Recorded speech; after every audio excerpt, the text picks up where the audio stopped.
நல்லடியார்களே, மாறும் உலகில் மாறாத இஸ்லாம் என்ற இந்த தொடரிலே நேற்றைய தினம் இந்த மார்க்கம் வாளால் பரப்பப்படவில்லை, நிர்பந்தத்தால் பரப்பப்படவில்லை, இந்த மார்க்கத்திலே நிர்பந்தத்திற்கு எந்த விதமான அனுமதியும் கிடையாது என்ற ஒரு செய்தியை நம்ம செஞ்சோம். அதில் உலகத்தில் பல நாடுகளில் முஸ்லீம்கள் ஆளுகை இருக்கிற காலத்தில் நிர்பந்தம் என்று சொன்னார்கள். முஸ்லீம்களுடைய ஆட்சி அதிகாரம் இல்லாத பகுதிகளில் இல்லாத காலங்களில் கூட மக்கள் கூட்டம் கூட்டமாக இஸ்லாத்தை நோக்கி வந்து கொண்டிருக்கிறார்கள் என்பதில் இங்கிலாந்தில் ஏற்படக்கூடிய அந்த வளர்ச்சியை நம்ம சொல்லி காட்டினோம். அதே போல் அமெரிக்காவில் வாஷிங்டன்கிற அமெரிக்காவுடைய தலைநகரம், முக்கிய நகரங்களில் வாஷிங்டனில் மதத்திற்கும் பொது வாழ்க்கையை பற்றி ஆய்வு செய்வதற்காக ஒரு ஆராய்ச்சி மையம் வச்சுருக்கிறாங்க. அவங்க என்ன செய்கிறாங்கன்னா, உலக நாடுகள் முழுவதும் போய் இந்த மதத்தை பற்றி ஆராய்ச்சி பண்ணுறாங்க. அவங்க வேலை என்னென்னா, ஒவ்வொரு மதமும் எந்த மாதிரி வளரும், மதத்தை பற்றி நிறைய ஆராய்ச்சி பண்ணுவாங்க. அதில் ஒரு டாபிக் என்னென்னு கேட்டால் வளர்ச்சி. ஒவ்வொரு மதத்தினுடைய வளர்ச்சி எப்படி இருக்கும், வீழ்ச்சி எப்படி இருக்கும் என்பதை பற்றி ஆராய்ச்சி பண்ணுறாங்க. அப்போ அதில் அந்த ஆராய்ச்சியில் என்ன சொல்கிறாங்கன்னு கேட்டால், அடுத்து வரக்கூடிய 20 ஆண்டுகளில் உலக அளவில் உள்ளது, அமெரிக்காவில் அந்த ஆராய்ச்சி மையம் இருக்கிறது. அவங்க ஆராய்ச்சி உலக அளவில் உள்ள புள்ளி விவரங்களை வைத்து ஆராய்ச்சி பண்ணி சொல்கிறாங்க. அடுத்த 20 வருடத்தில் முஸ்லீம் அல்லாதவர்களுடைய எண்ணிக்கையை விட முஸ்லீம்களுடைய எண்ணிக்கை வளர்ச்சி விகிதம் 2 மடங்கு இருக்கும். வளர்ச்சி விகிதம் எண்ணிக்கையில் வளர்ச்சியுடைய அளவு இருக்கு இல்லையா, அவங்க 2 வளர்ந்தாங்கன்னா நம்ம என்ன செய்வோம், 4 வளருவோம் என்கிற வளர்ச்சி விகிதம் அதிகமாக இருக்கும். 2030 ஆண்டில் சுமாராக தான் சொல்கிறாங்க. 2030 ஆண்டு வரும் பொழுது உலகத்தில் 25% முஸ்லீம்கள் இருப்பாங்க. இப்போ நம்ம 700 கோடி பேர் இருக்கிறோம். 700 கோடியில் 120 கோடி முஸ்லீம் இருக்கிறோம். இன்னொரு ஒரு 20-25 கோடி என்ன செஞ்சிடும், 800 கோடி ஆயிருமா. 800 கோடி ஆகும்போது நம்ம 200 கோடி ஆயிரும். கால்வாசி உலக ஜனத்தொகையில் கால்வாசி பேர் 2030 என்ன செய்வாங்க, முஸ்லீம்களாக இருப்பாங்க. இதெல்லாம் என்ன, நம்மகிட்ட ஆட்சி கிடையாது, அதிகாரம் கிடையாது, பிரச்சாரமும் கிடையாது, தாவா பண்ணி செய்கிறதே கிடையாது. அப்படி இப்படி 1-2 ஆர்வமாக சின்ன சின்ன நம்மளை மாதிரி இயக்கங்கள் பண்ணுறாங்களே தவிர, சில தனி நபர்கள் செய்கிறாங்களே தவிர, ஒரு மிஷனரி மாதிரி அமைத்து கோடிக்கணக்கில் பணத்தை வைத்துக்கொண்டு இதையே முன்னேற வேலையாக செய்யக்கூடிய எந்த ஒர்க்கும் முஸ்லீம் உம்மத்தில் கிடையாது. அரபு நாடுகள் எல்லாம் செல்வத்தை அள்ளி கொடுத்தா கூட அவங்க தாவாவுக்குலாம் கொடுக்க மாட்டாங்க, பள்ளிவாசல் கட்டுறதுக்கு தான் கொடுப்பாங்க. பணத்தை கொடுத்தா என்ன செய்வாங்க, பள்ளிவாசல் கட்டுறேன்டே ஒருத்தர் பொழப்பு நடத்திட்டு இருக்கிற காட்சியில் நீங்கள் பார்க்குறீங்க, வேறு பணிக்கெல்லாம் தரமாட்டான். அப்போ அந்த மாதிரியா பணம் இருக்கக்கூடிய வசதி உள்ள நாடுகளாக இருந்தும் கூட இந்த மாதிரி இஸ்லாத்தை வளர்ப்பதற்கு நீங்கள் பிரச்சாரம் செய்வதற்குன்னு எந்த ஒரு உதவியும் அவர்கள் என்ன செய்கிறதில்ல, செய்வது கிடையாது. அப்படி இருந்தும் கூட 25% என்ன செய்ய போகுது உலகம், 2030 முஸ்லீம்கள் 25% இருப்பாங்க. அப்போ நம்ம தான் மெஜாரிட்டியாக இருப்போம். அதிகமான மக்களை கொண்ட மார்க்கமாக எது இருக்கும், இஸ்லாம் மார்க்கம் தான் இருக்கும், ஃபஸ்ட்டு இடத்துக்கு ஓடியாந்துக்கும். அதே மாதிரி இந்தியாவில் அந்த ஆய்வு சொல்கிறாங்க, இந்தியாவில் 2030 வரும் பொழுது 23.5 கோடியை தாண்டிவிடும். முஸ்லீம்களுடைய எண்ணிக்கை 23.5 கோடியை தாண்டிவிடும். இப்போ நம்ம என்ன இவங்க சொல்கிறாங்க, கவர்மெண்ட்டில் நம்ம 5 கோடி 6 கோடி இருக்கிற மாதிரியே பில்டப் காட்டிட்டு இருக்கிறாங்க. எதுக்காக இடஒதுக்கீடு கேட்டுருங்கிறதுக்காக வேண்டி இந்தியாவில் முஸ்லீம் எவ்வளவு, 5 கோடி இருக்கிறீங்க, 5% இருக்கிறீங்க, 6% இருக்கிறீங்க, தமிழ்நாட்டில் 3% இருக்கிறீங்க, இப்படின்னு நம்ம நம்பரை குறைச்சி என்ன செய்கிறாங்க, காட்டுறாங்க. அந்த நம்பர் இல்லை, அதிகமாக இருக்கிறோம். அதை சொல்வதன் மூலமாக நமக்கு கூடுதலாக பணம் ஒதுக்க வேண்டியிருக்கும், கூடுதலாக நமக்கு இடஒதுக்கீடு தர வேண்டியிருக்கும். இதுக்கு பயந்து கொண்டு நம்முடைய வளர்ச்சி என்ன செய்கிறாங்க, குறைச்சி காட்டுகிறார்கள். ஆனால் அவன் சொல்கிறத பார்த்து 2030 23.5 கோடியை தாண்டிடும் என்று சொன்னால் இப்போ அநேகமாக ஒரு 18ஆவது இருக்கணும். இந்தியாவில் இப்போ 18, இப்போ 19 கோடி இருந்தால் தான் 2030 17% தான் இருக்குது. அப்போ இன்னும் 2030 வரக்கூடிய நேரத்தில் 23.5 கோடி இந்தியாவில் தாண்டும். இப்படி உலகத்தை பூரா ஆய்வு பண்ணுறாங்க. ஒவ்வொரு நாட்டிலையும் வளர்ச்சி முஸ்லீம்களுடைய வளர்ச்சி ரொம்ப அதிகமாகவே இருந்து கொண்டிருக்கும். அதே மாதிரி உலகத்தில் முஸ்லீம் நாடுகள் 72 நாடுகள் இருக்குது. 72 நாடுகள் முஸ்லீம் நாடுகள் இருக்கிறது. அவங்க இந்த வளர்ச்சி விகிதத்தை பார்த்து சொல்கிறாங்க, இன்னொரு 6 நாடு இப்போ அதிகமாயிரும். 2030 மைனாரிட்டியாக சில நாட்டில் முஸ்லீம் இருப்பாங்கல்ல, கொஞ்சம் மெஜாரிட்டியாக அவங்க ஆட்சியாக போயிடும் இல்லையா, அப்படி வளர்ந்து அந்த அளவுக்கு வளர்ச்சி அடைந்து வேறு பொதுவான ஆட்சி, வேறு மதத்தின் ஆட்சி இருக்கக்கூடிய நாடுகள் எத்தனையாக போயிடுறேன், 72 இருந்து இப்போ 72 நாடு இருக்குது உலகத்தில். 72 முஸ்லீம் நாடு இருக்கிறது. 72 இன்னொரு 7 நாடு, இன்னொரு 7 நாடுகள் ஃபுல் மெஜாரிட்டிக்கு வந்து ஆட்சிக்கு இவங்க வந்துடுவாங்க, முஸ்லீம் ஆட்சி நடக்கும் என்கிற அளவுக்கு இன்னொரு முஸ்லீம் நாடு அதிகரித்து விடும் என்று சொல்கிற அளவுக்கு அந்த ஆய்வுகள்லாம் சொல்லிடுறாங்க. இதெல்லாம் சொல்லிட்டு உலகம் பூரா வளர்ச்சிலாம் சொல்லிட்டு ஒரு தப்பான ஒரு காரணத்தை சொல்கிறாங்க. அந்த ஆய்வில் ஒரு தவறான காரணம் இருக்குது. என்ன காரணம் சொல்கிறாங்கன்னு கேட்டால், இந்த வளர்ச்சிக்கு என்ன காரணம்னு கேட்டால், இந்த ஒரு பகுதியிலேருந்து இடம் பெயர்றாங்க. அமெரிக்காவுக்கு இங்கேருந்து ஆளுக்கு போகிறாங்க. ஒவ்வொரு நாட்டிலையும் முஸ்லீம்கள் போய் என்ன செய்கிறாங்க, அங்கே சிட்டிசன் கொடுக்குறான்ல, எந்த நாட்டுக்காரங்க வந்தாலும் கொடுக்குறான். அதன் அடிப்படையிலையும் முஸ்லீம்களுடைய பிள்ளை பேர் அவங்க மக்கள் தொகை பெருகிற அடிப்படையிலையும் இந்த வளர்ச்சி இருக்கும் அப்படிங்கிற ஒரு காரணத்தை சொல்கிறான். எதை சொல்ல மாட்டேங்கிறான், முஸ்லீம் அல்லாத இருக்கிற மக்கள் இஸ்லாத்துக்கு வர்றாங்க, அதனால தான் அந்த வளர்ச்சி, அதுக்கும் ஒரு கணிசமான பங்கு இருக்குன்னு சொல்லணுமா இல்லையா, அதை சொல்ல மாட்டேங்கிறான். இடம்பெயர்றதுனால வளரும்னு சொன்னால் இடம்பெயர்றதுனால சமமாக வளருமா? இங்கேருந்து இந்தியாவிலேருந்து 1 கோடி பேர் அமெரிக்காவுக்கு போயிட்டாங்கன்னா இங்கே 1 கோடி மைனஸ் ஆயிரும்ல. எல்லா பக்கமும் வளருதுங்கிறாங்க. என்ன செய்கிறான், உலகம் பூரா வளர்ந்துக்கிட்டே இருக்குன்னு சொன்னால் அப்போ என்ன அர்த்தம், இடம்பெயர்றது தான் காரணமாக இருந்தால் எப்படி சொல்லணும், சில நாடுகளில் வளரும், சில நாடுகளில் குறையும். எந்த நாட்டிலேருந்து இடம்பெயர்ந்து போய்விட்டார்களோ அங்கே குறைந்து விடும், எந்த நாட்டுக்கு முஸ்லீம்கள் அதிகமாக போய் குடியேறாங்களோ அங்கே அதிகமாகிடும் அப்படின்னு சொல்லணும். இந்த இதையெல்லாம் ஒழுங்கு ஆராய்ச்சி பண்ணிவிட்டு காரணத்தை சொல்லும்போது மட்டும் உள்ளுக்குள்ள அந்த இது வந்துடும். நமக்கு பின்னடைவாக போய்ட்டால் என்ன செய்கிறது, வளர்ச்சின்னு சொல்கிறோம். இது வந்து இதை கேட்டு இன்னும் கொஞ்சம் பேர் அங்கே போய் சேர்ந்துட்டாங்கன்னா புள்ளி வரும் பொய்யா போயிரும்ல. இவங்க சொன்னதுக்கப்புறம் இன்னும் கொஞ்சம் கூடுதலாக சேர்ந்தாங்கன்னு வைங்க, அப்போ 25% 40 போய்ட்டு என்ன செய்கிறது, அதுக்கு பயந்து கொண்டு என்ன செய்கிறாங்கன்னு கேட்டால் இந்த வளர்ச்சியிலெல்லாம் இடம்பெயர்வதனாலையும் அவங்க மக்கள் தொகையை பெருக்கிறதுனாலையும் ஏற்படும்ன்ற ஒரு காரணத்தை வந்து சொல்கிறாங்க. அது மட்டும் பொய்யா இருக்கிறது. அப்படி இல்லை, இடம்பெயர்ற காரணமாக இருந்தால் இப்படி இருக்காது, சீராக இருக்காது, எங்கே பார்த்தாலும் வளர்ந்து கொண்டு இருக்காது.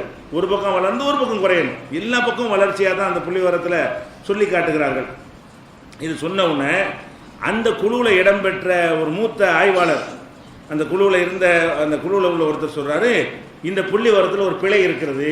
அவர் சொல்கிறார், இவங்க இந்த அமெரிக்காவுடைய மத அமைப்பு வெளியிட்ட நிறுவனத்தின் சார்பாக வெளியிட்ட அறிக்கையை அதில் உறுப்பினராக இருந்தவர், அவர் முஸ்லீம் இல்லை, அவர் என்ன செய்கிறாருன்னா அந்த புள்ளி விவரத்தில் ஒரு பிழை இருக்குது. என்ன பிழை இருக்குன்னு சொல்கிறாருன்னா, இவங்க சொல்கிறது வந்து 2013 இந்த அறிக்கையை வெளியிட்டிருக்காங்க, இப்போ தான் வெளியிட்டிருக்கிறாங்க. ஆனால் இவங்க ஆய்வு செஞ்ச 2009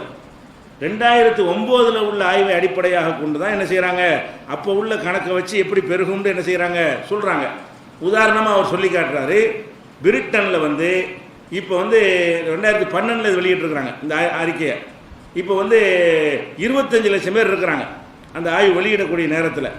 ஆனால் அவங்க ஆய்வில் எவ்வளோ கொடுத்துருக்குறாங்கன்னு கேட்டால் 16 லட்சம் பேர் முஸ்லீம் இருக்கிறாங்க. பிரிட்டனில் வந்து 25 லட்சம் பேர் இருக்கக்கூடிய நேரத்தில் அறிக்கை வருது. எவ்வளோ பேர் இருக்கிறதா சொல்கிறாங்க, 16 லட்சம். 16 லட்சமாக இருக்கும் கணக்கு எடுத்துருக்குறாங்க. இந்த ஆய்வு இந்த சர்வேலாம் எப்போ எடுத்தது, 16 லட்சம் பேர் பிரிட்டனில் இருக்கக்கூடிய நேரத்தில் ஆய்வு செஞ்சு அது எப்படி பெருகும்னு கணக்கு பண்ணி சொல்கிறாங்க. 16க்கு பெருக்கி சொன்னால் 25க்கு பிறகுனா இன்னொரு 1 மடங்கு கூடணும்ல, 1/3 கூடணும்ல. 16 லட்சமாக இருக்கிறது இத்தனை ஆகும் என்று சொன்னால் 25 லட்சமாக இருக்கிறது பிறகுனா எப்படி ஆகும், இன்னும் கூடுதலாக இருக்கும். இதை விட கூடுதலாகத்தான் இருக்கும். 25% இருக்காது உலகத்தில் வளர்ச்சி, இன்னும் அதிகமாக இருக்கும். அவர் என்ன செய்கிறாரு, இந்த வெளியிட்டாங்கல்ல அன்னைக்கு உள்ள தேதி, ஏன்னா ஆய்வு செய்ய பல ஆண்டுகள் பிடிச்சிடும். கணக்கு எடுக்கும்போது இன்றைக்கி 2009 ஆரம்பிக்கிறாங்கன்னு வைங்களேன், இன்னைக்கு கணக்கு எடுத்துகிட்டு போயிடுவாங்க. 3 வருஷம் கழிச்சு வெளியிட்டாங்கன்னா இந்த நம்பர் தான் இருக்கும். அந்த ஒரு விஷயத்தை சரி பண்ணாமல் விட்டுட்டாங்க. அதே மாதிரி வந்து 80 லட்சம் உள்ள ஒரு நாட்டை அமெரிக்காவை சொல்லும்போது 46 லட்சம்னு ஆய்வில் குறிப்பிடுறாங்க. இப்படி எல்லா நாட்டுடைய புள்ளி விவரத்திலையுமே 2009 இருந்த மக்கள் தொகையை தான் சொல்கிறாங்கன்னு சொல்லி இதை விட வளர்ச்சி அதிகம் உண்டு. அதில் உள்ள ஒரு ஆய்வாளரை சொல்கிறார். அப்போ அவர் அமெரிக்காவில் இதுக்குன்னு ஆய்வு செய்கிறவனே சொல்கிறான், நீங்கள் தான் வளர்ந்துக்கிட்டு இருக்கிறீங்க, இஸ்லாம் தான் வளருதுண்டு. இது எப்படி நாங்கள் கட்டாய மதமாற்றம் பண்ணுறோங்கிறீங்க, இப்போ எப்படி வளருகிறது அப்படி தான் எல்லா காலத்துலையும் வரும். எந்த ஒரு காலத்திலும் நான் கட்டாயம் பண்ணது கிடையாது. இன்னும் சொல்ல போனால் முஸ்லீம்கள் ஆட்சி இந்த நாட்டுக்கு வருவதற்கு முன்னாடியே இந்தியாவில் முஸ்லீம்கள் நம்ம இருந்தோம். எப்படி நம்ம முஸ்லீமாக இருந்தோம், அரபு நாட்டில் உள்ள தோன்றிய ஒரு மார்க்கம். இங்கே வந்து நம்ம ஆட்சியெல்லாம் எப்போ ரொம்ப நாளைக்கு பின்னாடி தான் வருது, 300-400 வருஷத்துக்கு பிறகு தான் முஸ்லீம்களே இங்கே இருந்து செய்கிறாங்க, இந்தியாவுக்குள்ளே நுழையிறாங்க, வரலாறு இப்படி. ஆனால் அதுக்கு முன்னாடி நம்ம எப்படி இங்கே இஸ்லாம் ஆனோம், 1000 வருஷத்துக்கு முந்தின பள்ளிவாசல்னால் அந்த இங்கே கேரளாவில் பல பகுதிகளில் இருக்குது. அதனால் வந்து மக்கள் வந்து வியாபாரிகளாக வர்றாங்க, அவங்கள பார்க்குறாங்க, இவங்க நல்ல கொள்கையாக இருக்குது, நல்ல வணக்கமாக இருக்குது, மற்றவங்களோட வித்தியாசமாக இருக்குது, நேர்மையாக இருக்கிறாங்க, ஒழுக்கமாக இருக்கிறாங்க. இதை பார்த்து விட்டு இஸ்லாத்துக்கு வந்தார்களே தவிர ஒரு காலத்திலையும் கட்டாயப்படுத்தி இஸ்லாம் மாற்றுறதுக்கு நமக்கு அனுமதியே கிடையாது. நம்ம கையில் இறைவன் ஒரு ஆட்சியை கொடுத்தா கூட கட்டாயப்படுத்தி மாற்றுறதுங்கிறதுக்கு அனுமதி மார்க்கத்திலே என்ன இல்லை, அனுமதி கிடையாது. விரும்பினவா மன்ஷா பல்யுமின் மன்ஷா பல்லேக்கூடும், விரும்பினவன் ஈமான் கொள்ளட்டும், விரும்பினவன் நிராகரிக்கட்டும். அப்படி தான் அல்லாஹ் குர்ஆன்ல சொல்லி காட்டுறான். விரும்பினா வா, விரும்பினா போய்கிட்டே இரு. இது அரசியல் கட்சியாக நடத்துகிறோம், ஓட்டு வாங்கி ஜெயிக்கிறதுக்கு. மறுமைக்கான ஒரு வாழ்க்கை திட்டம் இது.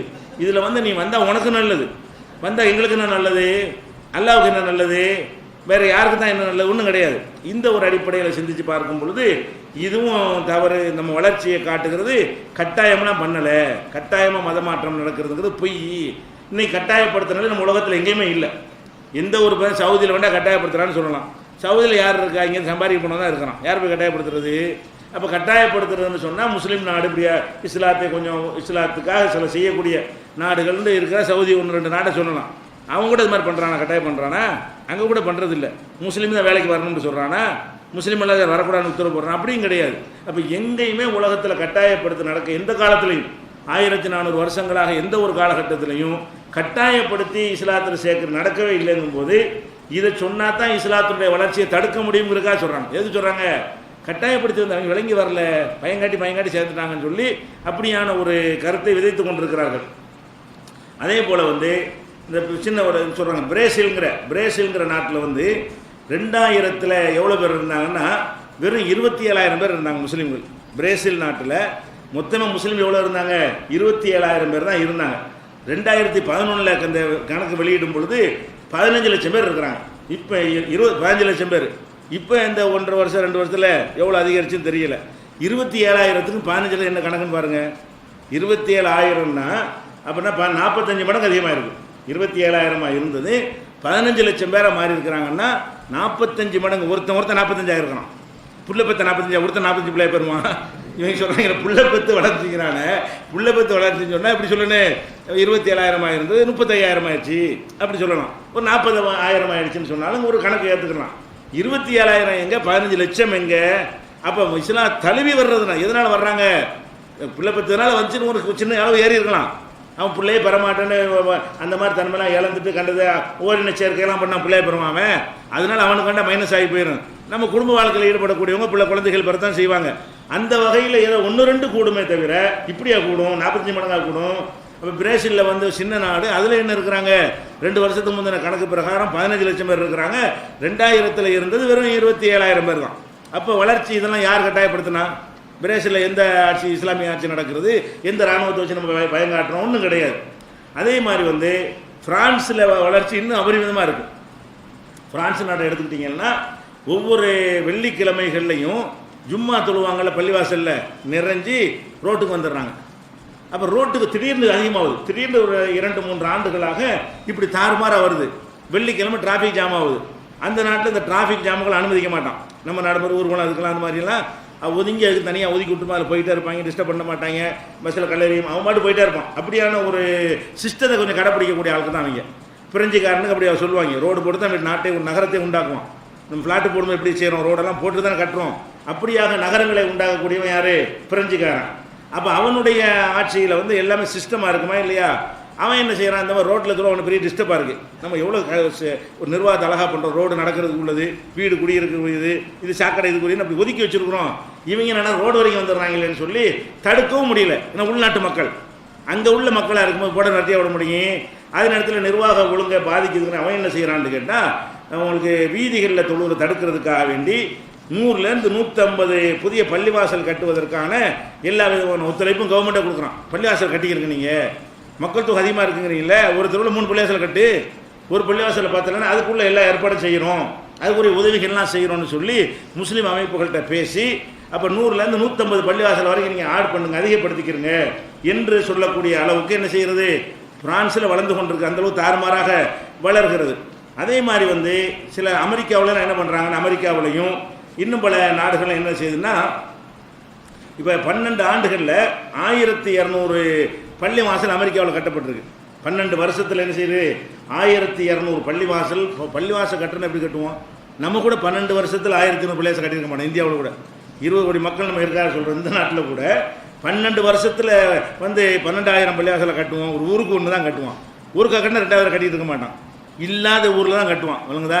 இந்த கணக்கு பள்ளிவாசல் 12,000 சாதாரண விஷயம் கிடையாது. 12,000 பள்ளிவாசல்கள் என்ன செய்கிறது? ஆண்டுக்கு 1000ங்கிற கணக்கில் 12 வருஷத்தில் கணக்கு எடுத்தால் 12,000 பள்ளி என்ன செஞ்சிருக்கு? 2000லேருந்து 2012 வரைக்கும் 12,000 பள்ளிகள் என்ன இருக்கு, அதிகமாக இருக்கிறது. அது மாதிரி இல்லாமல் தேவாலயங்களை விற்கிறாங்க. சர்ச்சு இருக்குமில்ல, தேவாலயம், தேவாலயங்களை பொறுத்த வரைக்கும் என்னென்னா வந்து ஒரு நம்ம பள்ளிவாசல் விற்க முடியாது. இஸ்லாமிய சட்ட பிரகாரம் ஒரு பள்ளி வாசல் ஆக்கிட்டோன்னு வைங்களேன், அதை யாருக்கும் விற்க முடியாது. இந்துக்களுக்கு கூட விற்க முடியாது. அறநிலையத்துறைன்னு வச்சுருப்பாங்க, அந்த நிர்வாகம் தான் பண்ணிகிட்டு இருப்பாங்களே தவிர என்ன செய்ய முடியாது, அதை வந்து பட்டா போட்டுலாம் யாரும் கொடுத்துட முடியாது. கிறிஸ்துவ தேவாலயங்களை பொறுத்த வரைக்கும் அதை வந்து ஒரு சின்ன ஒரு அந்த லாப நோக்கோட ஒருத்தங்க நடத்துவாங்க, அந்த மத தலைமைகள் நடத்துவாங்க. தேவைப்பட்டால் என்ன செய்வாங்க, வேணுங்கிற சேர்ப்பாங்க, தேவையோட எடுத்துகிட்டு போயிடுவாங்க. அவங்களுக்கு அந்த ரைட் இருக்கிறது. அந்த நாடுகள்லாம், நம்ம நாட்டில் இந்த ரைட் இருக்குது. நம்ம நாட்டில் கூட இந்துக்களுடைய கோயில்களில் வந்து அரசாங்கம் தலையிடும், அறநிலையத்துறைன்னு வச்சுருக்காங்க, அதில் வந்து தலையிடுவாங்க. முஸ்லீம்களுடைய பள்ளிவாசலில் வக்கு போர்டு என்ன செய்வாங்க, தலையிடுவாங்க. கிறிஸ்தவர்களுக்கு வக்கு போர்டும் கிடையாது, அறநிலையத்துறையும் கிடையாது, அது மாதிரியான ஒரு அமைப்பும் கிடையாது. அவங்க என்ன செஞ்சாலும் அவங்க இஷ்டம் தானே தவிர அரசாங்கம் தலையிட. இந்த பள்ளிவாசல் ஒரு பள்ளிவாசல் இருக்குன்னு வைங்களேன், இன்னைக்கு விற்க போகிறோன்னு சொன்னீங்கன்னா நீங்கள் விற்றாலும் ஊரை ஒத்துக்கிட்டாலும் கவர்மெண்ட் ஒத்துக்கிற மாட்டான். நீ எப்படி பள்ளிவாசல் விற்கிற, பஞ்சாயத்தாயிரம் வக்ஃபு சட்டப்படி விற்க முடியாது அப்படின்னு சொல்லி தடுத்துருவாங்க. இவங்களே பட்டாப்பட்டு விற்கிற மாதிரி நினச்சா கூட சட்டங்களை வச்சு நினைஞ்சிருவாங்க, தடுத்துருவாங்க. ஆனால் கிறிஸ்தவர்கள் என்ன செய்ய முடியாது, அவங்களுக்கு சட்டம் கிடையாது, அவங்க தான் நிர்வகிப்பாங்க. அவங்களுடைய சொத்துக்களை வந்து ஏன் இதுக்குன்னு கேட்க முடியாது. அவங்களுக்கு வக்கு போர்டு மாதிரியான ஒரு கவர்மெண்டுடைய தலையீடு இல்லாத ஒரு மத நிறுவனமாக அவங்களுக்கு மாத்திரம் இருக்கிறது. அப்படி இருக்கிற காரணத்தினால என்ன செய்கிறாங்கன்னா, அங்கே உள்ளவங்க பார்க்குறாங்களா, சர்ச்சை நடத்துகிறாங்க, கரண்ட் பில்லு கட்டணும், நிறைய செலவு இருக்குது, வெள்ளடிக்கணும், போகணும், உண்டியலில் வர காசை வச்சு தான் பண்ணணும், வருமானம் கம்மியாக இருக்குது, தொடர்ச்சியாக நடத்த முடியலை, வெள்ளடிக்க முடியல, பாலடைஞ்சு போகுது. வந்தால் பாதிரியாக இருந்துட்டா 3 பேர் தான் வர்றாங்க. 3000 பேருக்கு கட்டப்பட்ட ஒரு ஆலயத்துக்குள்ள எத்தனை பேர் வர்றான், ஞாயிற்றுக்கிழமை வெயிட் பண்ணி பார்த்தாருன்னா வெறும் 3 பேர் வர்றாங்க. இது கமர்ஷியலாக கணக்கு பண்ணால் லாபமாகுமா? இவ்வளோ லைட்டு போட்டு, இவ்வளோ பெரிய இடத்த போட்டு, இவ்வளோ சேர் போட்டு, வசதிகள்லாம் செஞ்சு கொடுத்து, ஃபேன்லாம் போட்டு இவ்வளோ செய்கிறோம், 3 பேர் 10 பேர் வந்தானே எப்படி கமர்ஷியல் நடத்த முடியும்? இப்படின்னு பிளான் பண்ணி என்ன செய்கிறாங்க, தேவாலயம் விற்பனைக்கு உள்ளதுன்னு விளம்பரம் பண்ணுறாங்க. அப்படியான சிரிக்கு நெசமாக நடந்து கொண்டு இருக்குது. உண்மைக்கும் உள்ள ஒரு விஷயம் சொல்லி அதை வந்து முஸ்லீம்கள் பள்ளிவாசல் வாங்கி பள்ளிவாசல் என்ன செய்கிறாங்க, பயன்படுத்திகிட்டு இருக்கிறாங்க. அந்த மாதிரி சில பள்ளிவாசல் ஃபோட்டோக்கள்லாம் கூட உங்களுக்கு உணர்வில் போட்டிருந்தோம், பத்திரிகையில் போட்டிருந்தோம். முகப்பு வெளிப்பக்கம் பார்த்தா சர்ச்சு மாதிரியே இருக்கும், உள்ளே பார்த்தா என்ன இருக்கேன், பள்ளிவாசல் ஒன்று ஆட் பண்ண புதுப்பிக்காமல் அந்த சிறுக்குடைய சிம்பிளெல்லாம் அகற்றி விட்டுட்டு அதே பள்ளிவாசல் ஆக்கிட்டாங்க. இடிச்சு கூட கட்டாமல் என்ன செய்கிறாங்க, எதுக்கு ஆசைப்பட்டு வேஸ்ட் பண்ணணும் அப்படின்னு சொல்லி அதை வந்து பள்ளிவாசல் ஆக்கி வச்சுக்கிறாங்க. பள்ளிவாசல் மெத்தடில் என்ன செய்கிறாங்க, உள்ளுக்குள்ள அமைப்பை மாற்றி கொண்டார்கள். அப்போ இந்த மாதிரியாக வந்து மாறிக்கொண்டிருக்கிற காட்சியை பார்க்குறோம். அதே மாதிரி சில பகுதிகளில் வந்து பள்ளிவாசல் கட்ட முடியுது. அமெரிக்காவில் பள்ளிவாசல் கட்ட முடியாத, அப்போ வந்து இருக்கிற சர்ச்சில் வந்து ஆள் வழிபாடுக்கு வராமல் பூட்டப்படுது, விற்கப்படுகிறது, அது கல்யாண மண்டபமாக மாற்றப்படுகிறது. இல்லைன்னா பள்ளிவாசல் யார் வேணாலும் விற்றுக்கிறங்கும் போது நம்ம கூட கொடுத்து வாங்கிடுவாங்க, பள்ளிவாசலுக்கு இடம் வேணுமென்று சொல்லி. ஏன்னா பெரிய சொத்தாக இருக்குது, ஒரு வழிபாட்டு தலம்னா நல்ல வசதியோடு இருக்கணும் இல்லையா? அதனால் முஸ்லீம்கள் தான் அது போட்டி போட்டு என்ன செய்கிறாங்க, அதை வாங்குறாங்க.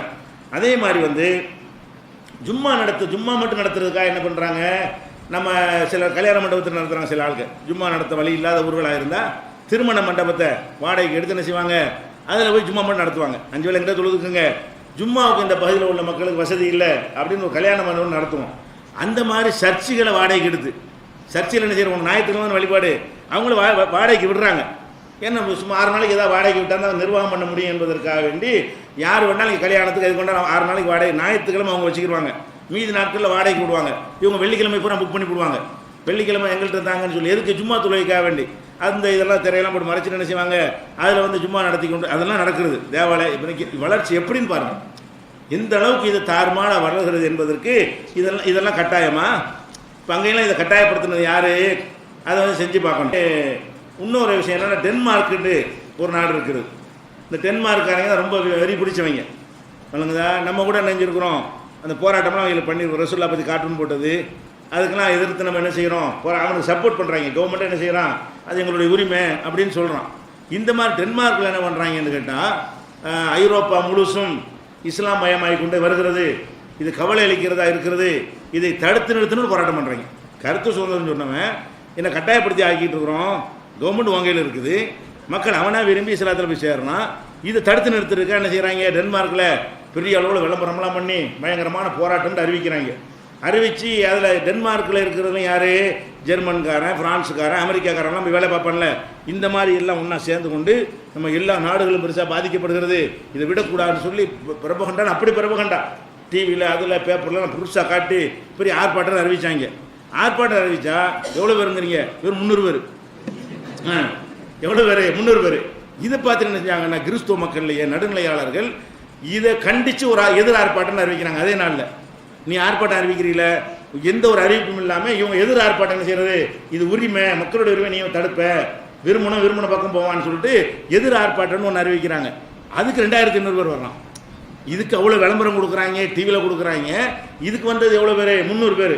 2500 வந்தோடனே பெரிய பிரச்சனை, கலவரமாக ஏற்பட்டு போலீஸ் தடியடி நடத்தி அவங்களை இங்கே விரட்டி விட்டு என்ன செய்யுது, அனுமதிக்கிற காட்சியை பார்க்குறோம். இது எதனால் காட்டுகிறது, வளர்ச்சி பொறுக்க முடியல. இந்த அளவுக்கு வளர்ச்சி ஆகி போய் ஆகா முன்னும்லாம் போயிரும்பல இருக்கு, நம்ம இஷ்டத்துக்கு ஆற்றம் போட முடியாது, இந்த மாதிரி ஒரு நல்ல ஒரு சித்தாந்தம் வந்துடக்கூடாது என்பதற்காக வேண்டி அவங்க அவ்வளோ எதிர்ப்பாக வேலை செய்கிறாங்க. அது ஒரு செய்தியில் இருக்கிறது. வளர்ச்சியுடைய அளவு இதில் தெரிகிறது. இன்னொன்று தெரிகிறது, இவங்களுக்கு ஆதரவு இல்லைங்கிறது. அந்த வளர்ச்சி வெறுக்கலை. இங்கே உட்காந்துட்டு கத்துறாங்கல்ல, அது மாதிரி தான் சின்ன மைக்ரோ ராமகோபால மாதிரி 2-3 நாள் கத்துறாங்களே தவிர இந்து மக்களை கத்துறாங்க. இஸ்லாத்துக்கு ஒருத்தர் வந்துட்டாங்கன்னு சொன்னால் இந்து மக்கள்லாம் திரண்டு போய் எதிர்க்கிறாங்க, இல்லவே இல்லை.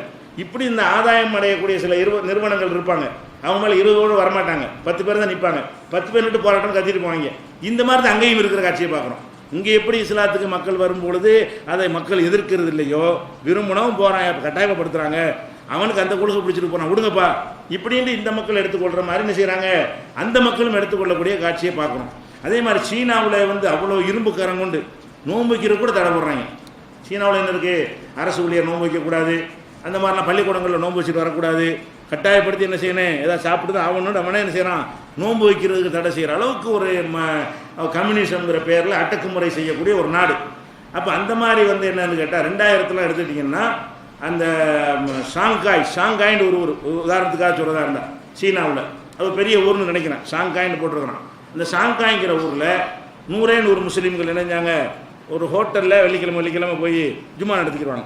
ஒரு ஹோட்டலில் மாதிரி புக் பண்ணி, ஹோட்டலில் இந்த மாதிரி கான்ஃபரன்ஸ் ஹால் இருக்கும்ல, இது மாதிரி ஒரு ஹாலை புக் பண்ணி என்ன செய்வாங்க, 2000ஆவது ஆண்டில் 100 முஸ்லீம்கள் வந்து தொழுதுட்டு இருந்தாங்க. இப்போ என்னன்னு கேட்டால் சீனாவுடைய அளவு என்ன இருக்குதுன்னு கேட்டால் 2.25 கோடி முஸ்லீம்கள் இருப்பதாக சீன அரசாங்கம் இப்போ சொல்கிறோம். சீனாவில் எவ்வளோ முஸ்லீம் இருக்காங்களா, 2.25 கோடி முஸ்லீம்கள் இருப்பதாக அரசாங்கமே விவரம் செஞ்சுருக்கிறான். முஸ்லீம் தலைவர்களுடைய கணக்கு என்னன்னு கேட்டால் 8.5 கோடி பேர் நம்ம முஸ்லீம் இருக்கிறோம். அப்போ 8.5 கோடினா உலகத்தில் முஸ்லீம்கள் அதிகமாக வாழ்கிற நாட்டில் அது ஒரு 4வது 5வது ஒடியாந்துடும். இந்தியா ஃபஸ்ட்டில் இருக்கும், 2வது பாகிஸ்தான் இருக்கும், இந்தோனேஷியா இருக்கும், அப்புறம் பாகிஸ்தான், பங்களாதேஷ் வரும், அப்புறம் இவங்க தான் வரும். அப்போ 8.5 கோடி பேர் நம்ம இருக்கிறோம் என்று சொன்னால் மற்றெல்லாம் சின்ன சின்ன நாடுகள் தானே. அந்த மாதிரி இருக்கும் பொழுது இன்னும் கொஞ்சம் நாளில் பார்த்தீங்கன்னா அது ஒரு இஸ்லாம் அதிகமாக இருக்கக்கூடிய நாடுகளில் சீனாவும் ஒரு முதலிடத்துக்கு வந்தாலும் ஆச்சரியப்படுறதுக்கு இல்லை. இவ்வளோ அடக்குமுறைக்கும் கீழேயும் அங்கேயும் வளர்ச்சிகள் அடைந்து கொண்டே இருக்கிறது.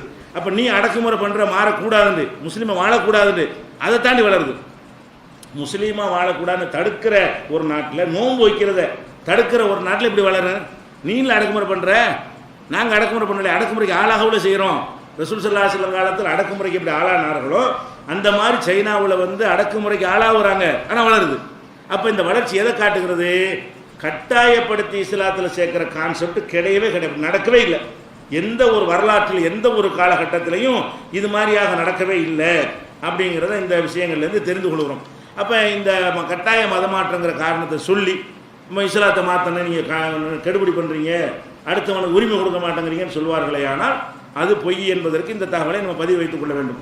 அடுத்ததாக இஸ்லாத்துக்கு எதிராக சொல்லக்கூடிய முக்கியமான விமர்சனங்களில் பெரிய விமர்சனம் அதுதான் ரொம்ப அதிக அளவில் சொல்லப்படும். ரொம்ப அதிகமாக இஸ்லாத்தை பற்றி பேசினா என்ன, இஸ்லாம் ஒரு பயங்கரவாதத்தை ஆதரிக்குது. முக்கியமான டாபிக் என்ன, இஸ்லாம்டா என்ன, ஒரே வெடி குண்டு, அருவா, கத்தி, கொள்ளை, இதுதான் இவங்களுக்கு வேலை.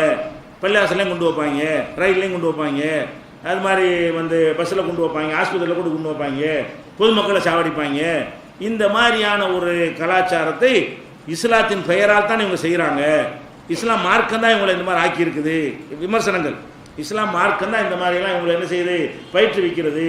வேறு மதத்தில் உள்ளவங்களும் அப்படி செய்கிறாங்களா, நீங்கள் மட்டும்தான் இப்படி செய்கிறீங்க. அப்போ இந்த ஒரு காரணத்துக்காக வேண்டிய இஸ்லாம் என்றது அந்த உலகத்தில் இருக்கிற வரைக்கும் அமைதி ஏற்படாது. அவங்க சொல்லக்கூடிய வாதங்கள் அப்படிலாம் எழுதுகிறார்கள். இணையதளங்களுக்கு போனோம்னு சொன்னால் இந்த மாதிரியான கட்டுரை ஆர்டிகல்லாம் நிறைய பார்க்கலாம். இஸ்லாம் இந்த உலகத்தில் இருக்கிற வரைக்கும் உலகத்தில் அமைதி ஏற்படவே செய்யாது. இவங்க குண்டு வச்சுக்கிட்டு தான் இருப்பாங்க, நிம்மதியாக வாழ விட மாட்டாங்க, தானும் நிம்மதியாக இருக்க மாட்டாங்க, அடுத்த நிம்மதியாக இருக்க விட மாட்டாங்க, அவங்க ஆட்களை இவங்களை கொள்ளுவாங்க. இப்படியெல்லாம் பலவிதமான விமர்சனங்கள் இந்த விஷயமாக எடுத்து வைக்கப்படுகிறது. இது கொஞ்சம் இஸ்லாத்தை வரக்கூடிய யோசிக்க வைக்கும். வேறு வித விஷயங்களை விட எது யோசிக்க வைக்கும்? ஏன்னா இது உயிரை போய் கொள்றாங்க, இப்படி ஒரு மார்க்கம் தேவையா அப்படிங்கிற மாதிரியான ஒரு நிலைப்பாட்டை என்ன செய்யுது மக்கள் மத்தியில் விதைச்சு இருக்கிறது. இதில் நிறைய வெற்றி கண்டு இருக்கிறார்கள். ஊடகத்தின் மூலமாக இந்த பிரச்சாரத்தை பரப்பி அதிகமான மக்களுடைய உள்ளங்களில் முஸ்லீம்னா இப்படித்தான் என்ற அளவுக்கு வெற்றி பெற்றிருக்கிறார்கள். அதை மாற்று கருத்தே கிடையாது. எந்த அளவுக்கு வெற்றி பெற்றிருக்கிறார்கள்? இந்தியாவுடைய தலைநகரம் டெல்லியில் தனியார்கள் நடத்தக்கூடிய எந்த மதத்துக்காரங்க நடத்தினாலும் சரி, தனியார்கள் நடத்தக்கூடிய எந்த பள்ளிக்கூடத்துலையும் முஸ்லீமை சேர்க்க மாட்டாங்க. அது சீக்கியர் நடத்தினாலும் சரி, கிறிஸ்துவ நடத்தினாலும் சரி, பௌத்தர் நடத்தினாலும் சரி, கவர்மெண்ட் ஸ்கூலில் சேர்ப்பாங்க. முஸ்லீம்களே நம்ம நடத்தி கொண்டால் சேர்த்துக்கொள்வோம். வேறு பள்ளிக்கூடங்களில் சேர்க்க போனால் பேரை கேட்டு என்ன செய்வான், உங்களுக்கு அனுமதி இல்லை. அந்தளவுக்கு முஸ்லீம்களை பள்ளிக்கூடத்தில் சேர்க்கறது இல்லை என்பதை இப்படி ஓப்பனாக டிக்ளேர் பண்ணி முஸ்லீமை சேர்க்க மாட்டோம்னு சொல்கிறான். எங்கள் கிராமத்தில் இல்லை, நாட்டின் தலைநகரத்தில் எல்லா ஊடகங்களும் அதை பார்த்து கண்டித்து கூட எழுதுனாங்க. இது ரொம்ப மோசமாக இருக்கிறது, ஒரு சமுதாயத்தை இந்த மாதிரி தீண்டத்தகாத ஆக்கலாமா, எப்படி ஜெயிச்சிருக்கிறாங்கன்னு பாருங்கள். என்ன மாதிரி கருத்து உருவாக்கம் ஏற்பட்டிருக்குன்னா, குழந்தைகளை கூட சேர்க்கக்கூடாது. முஸ்லீம் குழந்தைகளை கூட பள்ளிக்கூடத்தில் சேர்க்கறது இல்லை. ஏன் சேர்ப்போம், இதை மார்க் கம்மியாக இருந்தால் அடிப்போம், அப்போ அங்கே குண்டு வச்சிடும். அப்படி எப்படி பாயிண்ட் போகிறாங்க, மார்க் கம்மியாக இருந்தால் அடிப்போம், பிள்ளைய அடிப்போம், அவன் என்ன செய்வான், வெட்டிட்டு போயிடுவான், இல்லாட்டி குண்டு வச்சுட்டு போயிடுவான். இப்படியாக ஒரு மூளைச்சலவை செஞ்சு அந்த கருத்தை அவங்கள்ட்ட விதைத்து என்ன செய்கிறாங்க, தொழிலுக்கு தானே பண்ணுறான், முஸ்லீமை சேர்க்க மாட்டேங்கிறான். இதுதான் காரணம். வருமானத்தை சேர்த்துக்கிறது தானே செய்யணும். வருமானம் வருதுன்னு தெரிஞ்சு கூட உன்னை சேர்க்க மாட்டேன் அப்படின்னு சொன்னால் என்ன அர்த்தம்? அதை மிஞ்சி பயம், அதை மிஞ்சி ஒரு அச்சுறுத்தலை உண்டாக்கி இருக்கிற காட்சியை நம்ம பார்க்குறோம். அதே மாதிரி இன்னும் சொல்லப்போனால் பம்பாய் பெரிய நகரம், டெல்லியை விட பெரிய நகரம், இந்தியாவில் பெரிய நகரம், அவ்வளோ பெரிய உலகத்தினுடைய எல்லா விதமான செட்டப்போலும் இருக்கக்கூடிய ஒரு நாட்டில், ஒரு நகரத்தில் முஸ்லீம்கள் எப்படி வீடு தர மாட்டாங்க. முஸ்லீம்கள் என்னது, முஸ்லீம்களே இருக்கிற பகுதிகளில் முஸ்லீம் வீடாக இருந்தால் வாடகை கிடைக்குமே தவிர வாடகைக்கு வீடு கிடைக்கிறது அவ்வளோ பெரிய சிரமம். எந்த அளவுக்கு சிரமம் என்றால், ஒரு நடிகை, உங்களுக்கு தான் ஷபானா ஆஸ்மின்னு ஒரு நடிகை, பேருக்கு தான் முஸ்லீம், அவர் முஸ்லீமாக பிறந்து நடிகையாக போயிட்டு இஸ்லாத்தை வாழ்க்கையில் கடைப்பிடிக்கிற ஆளும் கிடையாது, இஸ்லாமிய சமுதாயத்தோடு ஒன்றி வாழக்கூடிய ஆளும் கிடையாது, அவங்க வழிபாட்டு முறை இந்த வழிபாடும் கிடையாது அவங்கள்ட்ட. ஆனால் கலாச்சாரம் எல்லாமே என்னது, இஸ்லாத்துக்கு வெளியே என்ன நினச்சபடி வாழலாம், அந்த மாதிரியான ஒரு நடிகை தான். அந்த நடிகை பேரை பார்த்துட்டு அவங்களுக்கு வாடகை கொடுக்க மாட்டேன்னா, நீ முஸ்லீம் பேராக இருக்குது, அவங்களுக்கு இஸ்லாமே இல்லை, இஸ்லாமே இல்லாத அந்த நடிகைக்கு வாடகைக்கு கொடுக்கும்போது என்ன செய்யணும், அவனுக்கு உங்கள் வாடகை கிடையாது, நீ முஸ்லீமாக இருக்கிற, உனக்கு நாங்கள் வாடகை தரமாட்டோம்னு அந்த பொம்பளை மீடியாக்களில் சொல்லும்போது உலகத்துக்கு தெரிய வருது. நான் என்னைய மாதிரி ஆட்களுக்கு கிடைக்கலன்னா ஒழுங்காக தாடி தொப்பி வச்சா எவனுக்கு கொடுப்பாங்க, அது கேட்குது. என்னையம்மா பேருக்கு முஸ்லீமாக இருக்கிறேன், இஸ்லாத்தினுடைய எந்த ஒரு அடையாளமும் என்கிட்ட இல்லை, அப்படியான எனக்கு தரவில்லை என்று சொன்னால் அப்போ எவ்வளோ பெரிய கசப்பு ஊட்டப்பட்டிருக்கிறது மக்கள் மத்தியில், எவ்வளோ ஒரு வெறுப்போடு அவங்க பார்க்கிறார்கள் அப்படின்னு சொல்லி ஒரு நடிகை ஒரு கருத்தை சொல்கிற அளவுக்கு இப்படி ஒரு காலத்துலையும் பேசுனது இல்லை. தனக்கு இடம் கிடைக்கலன்ற உடனே அதுக்கு என்னப்படுது அப்படின்னா அந்த சமுதாயம் எவ்வளோ காயப்பட்டிருக்கும், எவ்வளோ வேதனைப்பட்டிருக்கும்னு சொல்லக்கூடிய காட்சியை பார்க்கணும். இப்போ கொஞ்ச நாளைக்கு முன்னாடி இறந்து போனார் டைரக்டர் மணிவண்ணன். அவர் என்ன செஞ்சிருந்தார், சினிமா இயக்குனர் தான். அவர் இந்த விஸ்வரூபம் படம் வந்த நேரத்தில் கருத்து கேட்குறாங்க. அப்போ ஒரு அழகான கருத்தை சொல்கிறார். இவருடைய அமெரிக்க அடிமைத்தனத்தை கூட இங்கே எது காட்டுறாரு அவர், இவர் படம் எடுக்கிறாங்க, அமெரிக்காவுக்கு ஆதரவு எடுத்து அங்கே போய் எடுத்துக்கிற வேண்டியதானே, இங்கே அது எவ்வளோ ஒரு பாதிப்பை ஏற்படுத்த தெரியுமா உங்களுக்கு? இங்கே உள்ள குழந்தைகளை எல்லாம் தீவிரவாதி பார்க்குறான், பள்ளிக்கூடத்துக்கு போக முடியல, உங்கள் வீடு வாடகை கிடைக்க மாட்டேங்குது, முஸ்லீம் பெண்களை எல்லாம் தீவிரவாதின்னு சொல்லி சித்தரிக்கிறான். இந்த மாதிரி எவ்வளோ பெரிய மோசமான நிலை நாட்டில் இருக்குதுன்னு உங்களுக்கு தெரியுமான்னு கேட்குறாரு. அவங்க எவ்வளோ கண்ணீரோடு கவலையோட ஒரு சமுதாயத்தை டோட்டலாகவே பயங்கரவாதின்னு சித்தரித்து வெற்றி கண்டுட்டீங்கன்னு கண்டித்தார். அவர் ஒரு ஆள் மட்டும் நினைச்சார், சினிமா துறையிலேருந்து வன்மையாகவும் கடுமையாகவும் கண்டித்தார். அது எதுக்கு சொல்ல வர்றோம், அப்படி ஜெயித்திருக்கிறார்கள். இந்த வேறு எந்த விஷயத்தில் அவங்க ஜெயிக்காவிட்டாலும் முஸ்லீம்னா பயங்கரவாதி என்று சொல்வதில் நினைஞ்சிருக்கிறாங்க, ஜெயித்திருக்கிற காட்சியை பார்க்குறோம். அப்போ இது சம்பந்தமாக நம்ம தெளிவான ஒரு விளக்கத்தை உலகத்துக்கு சொல்ல கடமைப்பட்டிருக்கோம். என்ன விஷயம், நாங்கள் தீவிரவாதி தானே, எங்கள் மதம் அதை ஆதரிக்கிறதா, உண்மையில் தீவிரவாதி யார், என்ன விஷயங்கிறதுலாம் அக்குவர் ஆணிவராக நம்ம என்ன செய்யணும், விளக்குனா தான் அது சரியாக வரும். முதலாவது நம்ம என்ன விளங்கிக்கணும்னு கேட்டால், இஸ்லாத்தில் ஜிஹாது அதான் சொல்கிறாங்க, ஜிஹாத் என்ற பெயரில் தீவிரவாதம் செய்கிறாங்க அப்படின்னு சொல்கிறாங்க. இஸ்லாம் மார்க்கத்தில் ஜிஹாதுன்னு ஒன்று இருக்கிறது, குர்ஆனில் இருக்கிறது, நபிகள் நாயகம் ஸல்லல்லாஹு அலைஹி வஸல்லம் அவங்களுடைய ஹதீஸிலும் இருக்கிறது. ஜிஹாதுன்னா யுத்தம். ஜிஹாதுங்கிறதுக்கு ரெண்டு அர்த்தம் இருக்கிறது. ஒரு தப்பான தடுக்கிறோம்ல, தவறான காரியத்தை, அதுவும் ஜிஹாது தான். அது ஃபார்மாலிட்டிக்கு ஒரு ஜிஹாதுங்கிறது, ஒரு தீமையை தடுக்கிறோம் இல்லையா, அந்த தீமையை தடுக்கிறோம் என்று சொன்னால் அதுவும் ஜிஹாது என்று ஒரு ஃபார்மாலிட்டிக்கு சொல்லுவாங்க. நிஜ ஜிஹாதுங்கிறது என்ன, களத்தில் போய் இறங்கி போர் செஞ்சு அதில் வந்து சாவு உயிரை பணைய வச்சு போகிறாங்க இல்லையா, அந்த மாதிரியான போருக்கு தான் ஜிஹாதுன்னு சொல்லப்படுகிறது. அப்போ குர்ஆனை பொறுத்த வரைக்கும் அல்லாஹ்வுடைய பாதை, இதுக்கு அல்லாஹ்வுடைய பாதை என்றும் சொல்லப்படுகிறது. இந்த ஜிஹாது என்பதை யுத்தம் செய்வது. யுத்தம்னா என்ன செய்வோம்? மாலையை போடுவோம், அருவாகத்தி தானே. யுத்தம்னா என்ன நடக்கும்? ஒருத்தர் மாலை போட்டு கட்டி பிடிச்சிட்டு இருக்க மாட்டோம். யுத்தம்னு சொன்னால் அவன் இவனை வெட்ட வருவான், இவன் அவனை வெட்ட வருவான். இதுதான் யுத்தம். அந்த மாதிரியான ஒரு விஷயத்தை இஸ்லாம் வந்து அதை ஊக்குவிக்குது, குர்ஆனில் சொல்லுகிறது அப்படின்றத சொல்லத்தான் செய்கிறது. இஸ்லாம் வந்து ஜிஹாது என்பதை ஊக்குவிக்கிறது மட்டுமில்லை, கடமையாக ஆக்கும். சில நேரங்களில் கடமையாகவும் ஆக்கியிருக்கிறது. கண்டிப்பாக செய்ய வேண்டும். அது கிடைக்கிற கூலியும் பெரிய கூலி என்றும் இஸ்லாத்தில் சொல்லப்பட்டிருக்கிறது. இஸ்லாத்தில் உள்ளதையெல்லாம் மறைச்சிக்கிட்டு நம்ம யார்ட்டையும் போய் சமாதானம் பேச வேண்டிய அவசியம் கிடையாது. இஸ்லாம் சொல்லுகிறது. அதில் எந்த ஒரு மாற்று கருத்தும் கிடையாது. எந்த அளவுக்கு சொல்லுகிறது? குர்ஆனில் இருக்கிறது, உலா தக்கூரு லிமன் யுக்தல் ஃபீ ஸபீலில்லாஹி அம்வாத், அல்லாஹ்வின் பாதையில் கொல்லப்பட்டவர்களை இறந்தவர்கள் சொல்லாதீங்க, பல் அஹ்யா, அவன் உயிரோடு இருக்கிறார்கள்.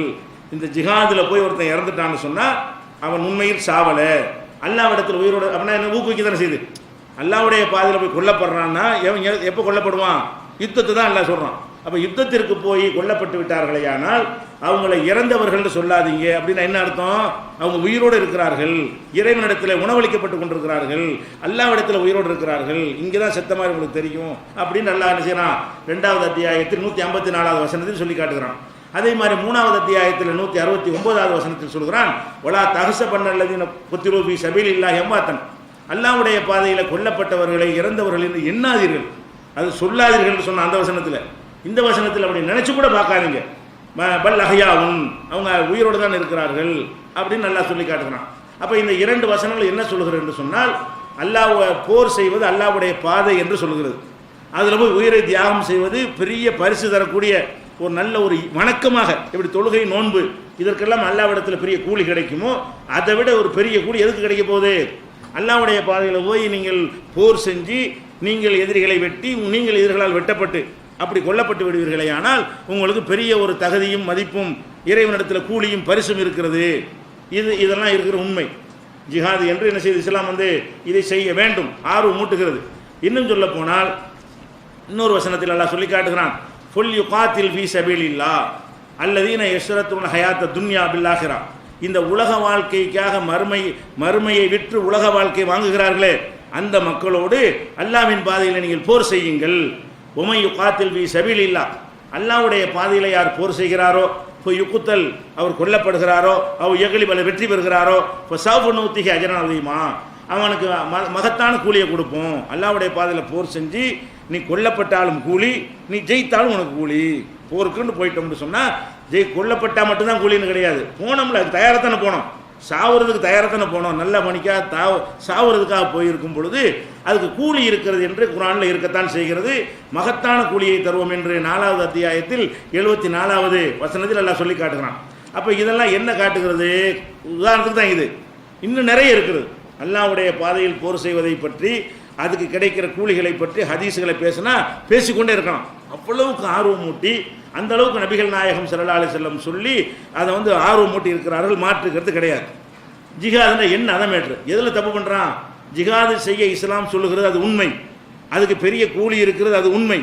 அதுக்கு வந்து நல்ல காரியம், அது ஆர்வம் மூட்ட வேண்டிய ஒரு காரியம், இது உண்மை. ஜிஹாதுன்னா என்ன அதை மேட்ரு, அதில் வந்து தப்பு இருக்குது. ஜிஹாது என்னங்கிற விஷயத்தை விளங்கி கொண்டார்களே, ஆனால் இதை வந்து ஒன்றும் யாருமே தப்புன்னு சொல்ல மாட்டாங்க. ஜிஹாதுன்னா என்ன என்று கேட்டால் முதல்ல விளங்கிக்கணும். ஜிஹாது என்று சொன்னால் ஒரு அரசாங்கம், நல்லா விளங்கிக்கணும். ஜிஹாது என்று சொன்னால் அதை செய்வது யார் செய்யணும்? ஒரு கவர்மெண்ட் செய்ய வேண்டும். ஆளாளுக்கு செய்கிறது பேர் ஜிஹாது கிடையாது. ஒரு அரசாங்கம் செய்கிற யுத்தத்துக்கு பேர் ஜிஹாத். அது எதுக்காக செய்ய வேண்டும்?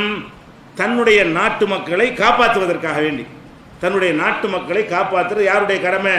ஒரு கவர்மெண்டுடைய கடமை. அப்போ நாட்டு மக்கள் அழிக்கிறதுக்காக ஒருத்தன் படை திரட்டி வர்றான். அந்த நேரத்தில் நம்ம என்ன செஞ்சு ஆகணும்? மக்கள் ஆர்வம் மூட்டித்தான் கூப்பிட வேண்டும். ஏன் எல்லாரும் நம்ம மக்கள் போய், சில மக்கள் போனால் தான் பல மக்களை காப்பாற்ற முடியும். ஒரு பிரதமரை போய் நின்று போர் செய்வாரா? அல்ல ஜனாதிபதியை போர் செய்ய போகிறார், மக்கள் தானே போக வேண்டி இருக்கிறது. அப்போ அந்த மாதிரியான ஒரு ஜிஹாத் என்றால் முதல்ல வழங்கன்னு ஒரு கவர்மெண்ட் செய்கிறதுக்கு பேர் ஜிஹாத். அதுக்கு நான் ஆதாரத்தெல்லாம் சொல்லுவேன். இஸ்லாமிய பார்வையில் ஜிஹாத் என்று சொன்னால் நினச்சவன்லாம் கத்தி தூக்கிட்டு போகிறானே, அதுக்கு பேர் ஜிஹாத் கிடையாது. குண்டே வைக்கிறான்னு வச்சுக்கிடுவோம், அதுக்கு பேர் ஜிஹாத் கிடையாது. ஒருத்தன் குண்டே இஸ்லாத்தின் பெயரால் ஒரு முஸ்லீம்ங்கிற பெயர் தாங்கி வச்சான்னு சொன்னால் அது ஜிஹாதா?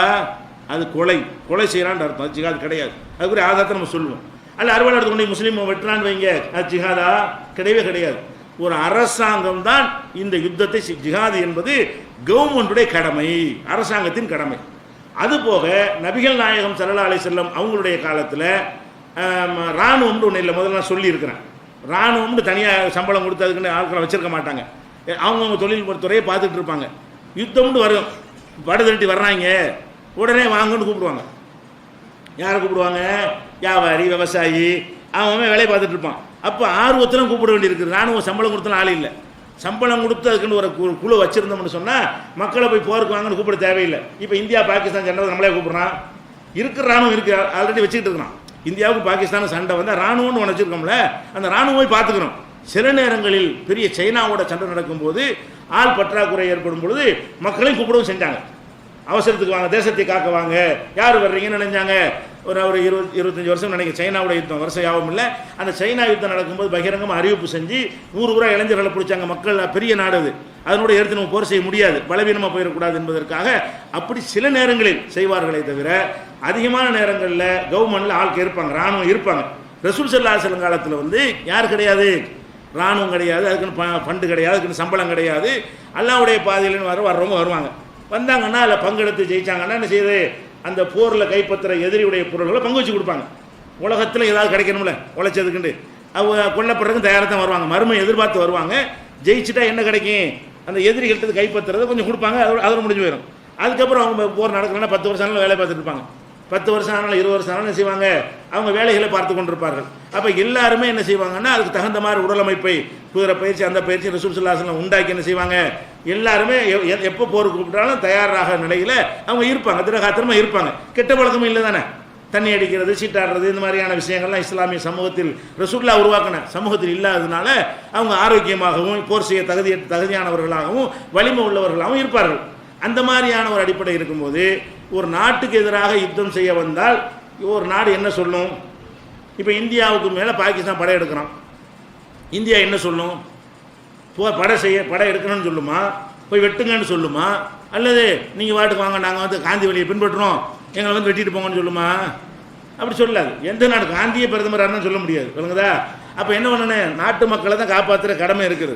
இப்போ நபிகள் நாயகம் ஸல்லல்லாஹு அலைஹி வஸல்லம் அவர்கள் வெறுமனே சாமியார் மாதிரி மதகுருவாக இருந்தாங்க. அப்படி இருந்துட்டு போனால் இதை பற்றி கான்செப்ட் தேவையில்லை. ரசூல் ஸல்லல்லாஹு அலைஹி வஸல்லம் வந்து எத்தனை மதகுருமார்கள் மடத்தை வச்சுருப்பாங்க, ஆசி வழங்குவாங்க, வழிபாடு பூஜைகள் செய்வாங்க, மக்கள் போயிட்டே இருப்பாங்க. அவங்க சட்டத்தை கையில் வச்சிருக்க மாட்டாங்க, அதிகாரம் பண்ண மாட்டாங்க, நிர்வாகம் பண்ண மாட்டாங்க, நீதி வழங்க மாட்டாங்க, மக்களுடைய நல்லது கட்டத்தில் கவனிக்க மாட்டார்கள். அந்த மாதிரியான ரசூல் ஸல்லல்லாஹு அலைஹி வஸல்லம் கவர்மெண்ட் வச்சுருந்தாங்க. நபிகள் நாயகம் ஸல்லல்லாஹு அலைஹி வஸல்லம் அவர்கள் மதத்தையும் மதத்துக்கும் தலைவராக இருந்தாங்க, நிறுவனராக இருந்தாங்க. நிறுவனர் அல்லாதான், அதை வந்து உலகத்து கணக்குப்படி நிறுவனராக இருந்தாங்க. அதே நேரத்தில் ஆட்சியாளராக இருந்தாங்க. ஜனா சக்கரவர்த்தியாக என்ன செய்கிறாங்க, மாபெரும் சக்கரவர்த்தியாக அவங்க இருந்தாங்க. அப்போ மன்னர் என்கிற ஒரு கோணம் ரசூலுல்லாஹ்வுக்கு இருக்குன்னு வழங்க மாட்டாங்க. உங்களுக்கு நபிகள் நாயகம் ஸல்லல்லாஹு அலைஹி வஸல்லம் எப்படி பார்க்குறாங்கன்னா, அவர் எல்லா சாமியாருமே இருந்துட்டு போக வேண்டியது கேட்குறாங்க. எல்லா சாமியாரும் யுத்தத்துக்கு போயிட்டு இருக்கிறாங்க, எல்லா சாமியாரும் இருக்க வேண்டியது என்னன்னா, அவர் சாமியாராக்கிறதுக்கு வரவே இல்லையே, அவர் நிர்வாகம் பண்ணி உலகத்துக்கு நன்மை செய்கிறதுல வந்து அந்த மாதிரி ஒரு நிர்வாகத்தை ஒரு கவர்மெண்ட்டை உண்டாக்கி இருந்த காரணத்தினால நபிகள் நாயகம் ஸல்லல்லாஹு அலைஹி வஸல்லம் அவங்க நாட்டை விட்டு விரட்டப்பட்டு மக்காவுக்குள்ள மதீனாவுக்கு வந்தாங்க. அங்கே போய் ஒரு அரசாங்கம் உண்டாயிடுச்சு. அதுக்கு பிறகு நிம்மதியாக விடணுமா இல்லையா? நிம்மதியாக விடாமல் நான் அடிக்க வர்றது, உதைக்க வர்றது, ஆறு தட்டி வர்றது, இப்படி வந்தால் என்ன செய்யணும், சண்டை தான் போடணும். அப்போ இது வந்து இஸ்லாத்தில் மட்டும் உள்ளதுன்னு நினைக்கிறீங்களா? கிடையாது. எந்த புராணத்தை வேணாலும் எடுத்துக்கிட்டு வாங்க, எந்த சுதந்திர வரலாறு, ஒரு தமிழர் வரலாறு, எந்த வரலாறு வேணாலும் எடுத்துகிட்டு வாங்க. அதெல்லாம் என்ன நடந்திருக்கிறது? அவங்களாம் யாருங்க? தீரன் சின்னமலைன்னு சிலை வைக்கிற எதுக்கு நீ வச்சுக்காம? யார் அது? தீரன் சின்னமலைன்னா யாருண்ட? கரிகாலன்னா யார்? சேர சொல்ல பாண்டியன் இவங்கெல்லாம் யாருண்ட? அவன் தான் போய் அங்கே போய் இமயத்தில் போய் கொடியேற்றினா, அங்கே மீன் கொடியேற்றினா, அங்கே புலி கொடியேற்றினான்னு சொல்கிறீங்களே, போய் சண்டைக்கு தானே போயிருக்கிறாங்க. அதான வீரன்கிற பாராட்டுறீங்கல்ல, தீவிரவாதியாக சொல்கிறீங்க. ஆனால் பாண்டியன் செஞ்சால் அது வீரம், சேரன் செஞ்சால் வீரம், யார் செய்யலைங்கிறேன். அப்போ வந்து இமய வரம்பில் மீன் கொடி ஏற்றி இசைப்பட வாழ்ந்தான் பாண்டியன்னு படிக்கிறீங்க, பாட்டு படிக்கிறீங்க. இமய வரம்பு வரைக்கும் போய் மீன் கொடி ஏற்றி என்ன செஞ்சால் பாண்டிய நாட்டு கொடி மீன் கொடி. அந்த மீன் கொடியை கொண்டு அங்கே கொண்டு இமயமலைக்கு போயிருக்கான். எதுக்கு இங்கேருந்து நாங்கள் போனால்? தமிழ்நாடு இங்கே இருக்கிறது, இங்கே பிறந்த பாண்டியனுங்க போயிருக்கிறான். அச்சம் என்பது மடமையில அந்த காலத்தில் பாட்டு போடுவாங்க, அதில் வரும் இந்த மாதிரிலாம். என்னென்ன தமிழர்கள் செஞ்சாண்டு எல்லாம் செஞ்சென்ன கனக விஜயறது அவரை முடித்தலையை நொறுக்கினார்லாம் சொல்கிறீங்க. அதெல்லாம் வடநாட்டுக்கே போகிறீங்க. இப்படி வந்து கலிங்கத்து போகிற எந்த போரை எடுத்துக்கொண்டாலும் யார் செய்யலைன்ன, அவன் மாநிலத்தை காப்பாற்றுறதுக்கு, அவன் மக்களை காப்பாற்றுறதுக்கு வந்து எல்லாருமே போர் செஞ்சுருக்கிறான். புராணங்களில் எடுத்துக்கொண்டாலும் என்ன இருக்கிறது? மகாபாரதம் என்னது? மகாபாரதம் ராமாயண யுத்தம் தானே. ராமாயணத்துடைய கான்செப்ட் என்னண்டா, ராமனுக்கு ராவனுக்கு யுத்தம் தானேப்பா. அப்போ ராமன் யுத்தம் செஞ்சாரு, யார் ஆட்சி பண்ணுறாங்களோ யுத்தம் பண்ணியிருப்பான். இல்லாட்டி அவன் கிறுக்கனாக இருந்திருப்பான். ஆட்சி பண்ணிட்டு யுத்தம் பண்ணா என்னவா இருப்பான், அவன் கிறுக்கு பயிலாக இருந்திருப்பான். ஆட்சி இருக்கிறவன் எப்படி யுத்தம் செய்யாமல் இருப்பான். எப்போ ஒரு ஜனாதிபதி பிரதமர் உட்கார்ந்து அந்த காலத்தில், இந்த காலத்தில் ஒப்பந்தங்கள் அப்படி இப்படிலாம் வந்து விட்டது. அந்த காலத்தில் எந்த ஒரு எல்லை வரையறுக்கப்படாத நேரம், இந்தியாவுக்கு இந்த எல்லை, பாகிஸ்தானுக்கு அந்த எல்லாம் அந்த காலத்தில் கிடையாது. நினச்சா வந்து இங்கிட்டு இருக்கு, நாளைக்கு இங்கிட்டு போயிடும். நினச்சா என்ன செய்வாங்க, இங்கே போய் உட்காந்துக்குருவாங்க. அவன் அவர் விட்டு இங்கிட்டு வந்துக்குருவான். இப்படி தான் அந்த காலத்து நாடு, ஐக்கிய நாடு இதெல்லாம் ஒன்றும் கிடையாது. அந்த காலத்தில் வந்து ஒருத்தன் யுத்தம் செய்யலைன்னு வைங்க, அவன் கண்டிப்பாக ஆட்சியை நடத்திருக்க முடியாது. சேரனுக்கு சோழனுக்கும் சண்டை, சோழனுக்கு பாலியனுக்கும் சண்டை. ஒரு தமிழ்நாட்டுக்குள்ளே நினைச்சிருக்கிறாங்க, இவனுக்கு அவனுக்கு சண்டை போட்டுருக்கானா இல்லையா. எங்கள் ஊரில் எடுத்துக்கிட்டிங்கன்னா ஒரு காலத்தில் சோழ நாடாக இருந்துச்சு, ஒரு பாண்டிய நாடாக இருந்துச்சு, பார்டரில் இருக்குது. கொஞ்ச நாளைக்கு இவன் வச்சுக்கிட்டு இருந்தான், கொஞ்ச நாளைக்கு அவன் வச்சுக்கிட்டு இருந்தான். ஏன் அப்படி போட்டுச்சு, அப்படி தான் பண்ணிகிட்டு இருந்தாங்க. அப்போ யுத்தம் என்பது மகாபாரதம் யுத்தம் தானே. மகாபாரதத்தில் வந்து கர்ணன் தேர் ஓட்டிக்கிட்டு போகிறாரு, யுத்தம் நடக்குதா இல்லையா, அர்ஜுனன் தேர் ஓட்டுறாரா, அது மாதிரிலாம் எழுதி வச்சுக்கிறாங்களா, அதெல்லாம் என்னங்கிறேன். அப்போ யுத்தம் என்பது இதைத்தான் இஸ்லாம் சொல்லுது. இஸ்லாம் என்ன சொல்லுன்னா, ஒரு அரசாங்கம் நடத்தினால் அவங்க தேவை ஏற்படும். எதுக்கு செய்யணும்னு நிபந்தனை இருக்குது. போர் வந்து நல்ல காரியம்தான். அதுக்கு ஒருத்தன் போய் தியாகம் பண்ணான்னு அவனுக்கு கூலி கொடுக்காம என்ன செய்யறது, எதிரிகள் அழிக்கிறதுக்கு வர்றான். குழந்தைகள், சிறுவர்கள், முதியவர்களை காப்பாற்றணும். எல்லாரும் என் மேலன்னு போகாமல் நான் வர்றேன் காப்பாற்றுறதுக்குன்னு வந்தான்னு சொன்னால் அவனுக்கு மகத்தான கூலி கொடுக்குற என்ன தப்பு இருக்குங்கிறேன். ஆர்வம் முட்டினா என்ன தப்பு இருக்குது, வாங்கப்பா மக்களை காப்பாற்றுறதுக்கு வாங்க. இது அல்லாவுடைய பாதை. அல்லாவுடைய பாதைன்னு என்ன அர்த்தம், அல்லா ரோடா போட்டு வைக்கிறேன் அல்லாவுடைய பாதைன்னு. நல்ல காரியம் பூரா அல்லாவுடைய பாதை தான். இது நல்ல காரியம். பெண்களை காப்பாற்றுறது, நாட்டை காப்பாற்றுறது, குடிமக்களை காப்பாற்றுறது, முதியவர்களை காப்பாற்றுறது, நம்முடைய சொத்து பத்துக்களை எல்லாமே போயிருமே. வேற ஒருத்தர் ஆட்சி பிடிச்சிட்டான்னு சொன்னால் நம்ம சொத்து சுகம் எல்லாம் போயிருமே. இந்த மாதிரியான ஒரு அடிப்படையில் யுத்தம், போர் செய்வது வந்து ஜிஹாது எல்லாம் விளைக்கணும். ஜிஹாதுனா என்ன, ஒரு அரசாங்கம் நியாயத்திற்காக நடத்துகிற போர்கள் ஜிஹாது. இதுதான் குழுக்கள் நடத்துறது, கூட்டம் நடத்துறதுலாம் ஜிஹாது கிடையவே கிடையாது. நல்லா விளங்கிக்கணும். அவன் அப்படி விளங்கிட்டான்னு சொன்னால் குரானில் இருக்க தான் செய்யுது. குரானில் இருக்குதுங்கிறக்கா எல்லாரும் செஞ்சிட முடியுமா. திருடுனா கையை வெட்டுன்னு குரானில் இருக்குது. அது யாருக்கு சொல்ல கட்டலை உங்களுக்கா. ஒரு திருடனை பார்த்தா கை வெட்டிட்டு போயிருவீங்களா, எல்லாம் சொல்லிவிட்டான். திருடனை கையை மேமா பிடிச்சி விட்டீங்க, அறுவாளுக்கு ஒரே வெட்ட வெட்டிட்டு போயிட முடியுமா. அது யார் செய்யணும். குரானில் வந்து அரசாங்கத்துக்கு சில கட்டளைகள் இருக்கிறது. அரசாங்கத்துக்கு உள்ள கட்டளை அரசாங்கம் செய்யும். மக்களுக்கு சில கட்டளை இருக்கிறது. அதிகமான கட்டளை மக்களுக்கு தான். தொழுவுங்கள் மக்களுக்கு கட்டளை, நோன்பு வையுங்கள் மக்களுடைய கட்டளை, திருடனா கையை வெட்டுங்கள் மக்களுடைய கட்டளையா. ரசூல்லா காலத்திலே திருடனை பார்த்தா வெட்டவா செஞ்சாங்க, பிடிச்சி கொண்டாந்து கொடுக்கணும். திருடனா விபச்சாரம் பண்ண அவனை கொலை பண்ணி விட்டான், ஆளை பிடிச்சி கொண்டாந்து கொடுக்கணும். வழிபொருளை கொண்டாந்து கொடுக்கணும். யார்கிட்ட கொடுக்கணும், கவர்மெண்ட்டில் ஒப்படைக்கணும். கவர்மெண்ட் விசாரித்து இது உண்மைதான் தீர்ப்பளித்த பிறகு தண்டனை கொடுப்பாங்க. அப்போ இந்த விஷயங்களையெல்லாம் ஆளாளுக்கு எடுத்துக்கிற முடியுமா. குரானில் இருக்குது, திருடனா கையை வெட்ட சொல்லி குரானில் இருக்குது அப்படின்னு சொல்லிவிட்டு ஆளாள் கையை வெட்ட போக முடியுமா. விபச்சாரத்துக்கு மரண தண்டனை கொடுத்துட முடியுமா. அப்போ குரானில் போர் செய்ய சொல்லி கட்டளை இருக்கிற உண்மை. அந்த குரானுடைய கட்டளை ரெண்டாக பிரிக்க வேண்டும். பொதுமக்களுக்கான கட்டளை சிலது இருக்கிறது, ஒரு அரசு அமைந்தால் செய்ய வேண்டிய கட்டளைகள் சிலது இருக்கிறது. இப்போ ஜக்காத்தை வசூலிக்க சொல்லி கட்டளை இடுறான்ல, நீங்கள் வசூல் பண்ணிட்டு இருக்க முடியும், கட்டாயப்படி வசூல் பண்ண முடியும். 2% வாங்கிட்டு முடியுமா. 2% கொடு. ஒரு அரசாங்கம் இருந்தால் 2.5% கம்பல்சரி தூக்கிட்டு போயிடுவாங்க. இஸ்லாமிய அரசாங்கம் இருந்தால் நம்ம என்ன செய்வோம், கொடுத்தா கொடுங்க, உங்களால் ஏண்ட தாங்க மைக்கில் அறிவிப்பு செய்வாங்க. அரசாங்கம் இல்லை தந்தா வாங்கி கொடுப்போம், இல்லடிச்சு வந்துக்குவானுங்களா, கட்டாயப்படுத்த முடியும். அப்போ கட்டாயப்படுத்தி வசூல் பண்ணுறது என்னுடைய வேலை, இஸ்லாமிய அரசுடைய வேலை. இதுங்க எல்லாரும் செய்ய முடியுமா. அதை விளங்காமல் என்ன செய்கிறாங்கன்னா குரானில் இருக்குது, குரானில் தான் இருக்குது. அது யாருக்குரிய கட்டளை என்றால் இதுதான் விளங்காத விஷயங்கள். குரானில் வந்து ஜிஹாதை பற்றி இருக்கிறது, ஆயுதம் தாக்குறதை பற்றி இருக்கிறது, படைபலத்தை பெருக்கிறத பற்றி இருக்கிறது, எதிரிகளை விடாதீர்கள் இருக்கிறது, போர்க்களத்தை பின்வாங்காதீங்கன்னு இருக்கிறது. போர்க்களத்தில் பின்வாங்கிறது பெரும்பாவம்னு இருக்கிறது. அல்லாவுக்கு இணை போருக்குன்னு போயிட்டு வைங்க, சண்டையில் திரும்பக்கூடாது, செத்தாலும் ஜாவணுமே தவிர பின்வாங்கி ஓடக்கூடாது என்றெல்லாம் குரானில் இருக்குது. எல்லாம் உண்டு, அது இன்னைக்கும் உண்டு, நேற்றும் இருக்கிறது, இன்னைக்கு நாளைக்கும் இருக்கும். நாளைக்கும் எங்கள்கிட்ட ஒரு ஆட்சி அதிகாரம் இருக்குமே, ஆனால் எங்களுக்கு கடமை தான். ஒரு இஸ்லாமிய நாட்டுக்கு என்ன கடமை, அவங்களை காப்பாற்றிக் கொள்வதற்காக வேண்டி யுத்தம் செய்ய வேண்டிய நிலை வந்தால் அவங்க அதை செய்வது கடமை. இதை ஓப்பனாக நாங்கள் சொல்லுவோம். இதில் ஒளிமுறை கிடையாது, இது தீவிரவாதம் கிடையாது. எல்லாரும் செய்யக்கூடிய விஷயம் ஒளிஞ்சுக்கிட்டு செய்கிறான், நம்ம ஓப்பனாக சொல்கிறோம், அவ்வளோதான். எல்லாரும் வேஷம் போட்டு கொண்டிருக்கிறோம். நம்ம என்ன செய்கிறோம், ஒரு நாட்டை காப்பாற்றுவதாக இருந்தால் அவங்க வந்து இந்த ஆயுதத்தை எடுக்க வேண்டிய நிலை வரும்போது ஒரு அரசாங்கம் எடுக்கத்தான் வேண்டும். அப்போ ஜிஹாது நல்லா விளைக்கிறது. ஜிஹாது என்றால் இது தப்பாக வழங்குறாங்க. எல்லாத்துக்கும் பத்துவா கொடுத்து விட்டா, பத்துவா போட்டாச்சான். எதுக்கு பத்துவா, எவனாவது கொலை பண்ணிட்டான்னு சொன்னோடனே உடனே வச்சுங்க இந்த வேலூரில் பத்துவா கொடுத்து விட்டார்கள். பத்துவாண்டா என்னங்க, எல்லாம் தப்பு தப்பாக இங்கே இஷ்டத்துக்கு அர்த்தம் ஃபத்வா கொடுத்துட்டாங்க. ஃபத்வானா என்ன வச்சுக்கிறாங்கன்னா, ஒரு ஆளை கொள்றதுக்குன்னு சொல்லி அந்த ஜிகாது பண்ணக்கூடிய ஆர்டர் பண்ணிடுவாராம். அதுக்கு பேர் என்னவா? ஃபத்வா. ஃபத்வா கொடுத்து நம்ம ஃபத்வா விளங்கியிருக்கிறோம், நெஞ்சில் கை கட்டலாமான்னு கேட்டால் ஆட்டலாம், அதான் ஃபத்வா. ஃபத்வாவுக்கு என்ன அர்த்தம்? கையை வசத்தலாமா, வசத்தில் இருக்க ஆதாரம். ஃபத்வானா மார்க்க தீர்ப்பு. மார்க்க தீர்ப்பு கொடுக்குறங்க இந்த வார்த்தை என்ன பண்ணிட்டாங்கன்னா ஃபத்வா கொடுத்து விட்டார்கள். ஃபத்வா கொடுத்து யாராவது கொலை செஞ்சா என்ன செய்யுது, இது ஃபத்வா காரணமா விசாரணை நடக்குதுன்னா போடுறாங்க பேப்பரில். இப்போ ஜிகாதுக்கு இப்படி அர்த்தம் செய்கிறாங்க, ஃபத்வாவுக்கு இப்படி அர்த்தம் ஃபட்வான்னு போடுவாங்க. ஃபட்வான்னு போட்டு என்ன செய்யறாங்க, இப்படியான ஒரு அர்த்தம்லாம் செஞ்சுட்டு இருக்கிறாங்க. அதெல்லாம் கிடையாது. ஜிகாது என்பதற்கு யுத்தம் என்று தான் அர்த்தம். ஒரு கவர்மெண்ட் தான் நடத்தணும் என்பதை நீங்கள் விளங்கிக் கொள்ள வேண்டும். அதுக்குரிய ஆதாரத்தை இன்னும் சொல்ல, அது ஆதாரத்தை தந்து விட்டு யார் பயங்கரவாதி, யார் அதிகமாக அநியாயம் பண்ணாங்கிற பட்டியல் தனியாக தருவேன். மார்க்கம் என்னன்னு மனுஷன் கரெக்டாக தெரிஞ்சுக்கணும். உதாரணமாக சொல்வதாக இருந்தால் ஒரு ஆதாரத்தை பாருங்க. முந்தைய சமுதாயத்தை பற்றி எல்லாம் சொல்கிறோம். முந்தைய ஒரு சமுதாயம் இருந்தார்கள். ரசூல் ஸல்லல்லாஹு அலைஹி வஸல்லம் காலத்துக்கு முன்னாடி ஒரு நபியை அனுப்புனான்ல. நபியை அனுப்பி ஒரு சமுதாயம், சின்ன சமுதாயம் உருவாகுது.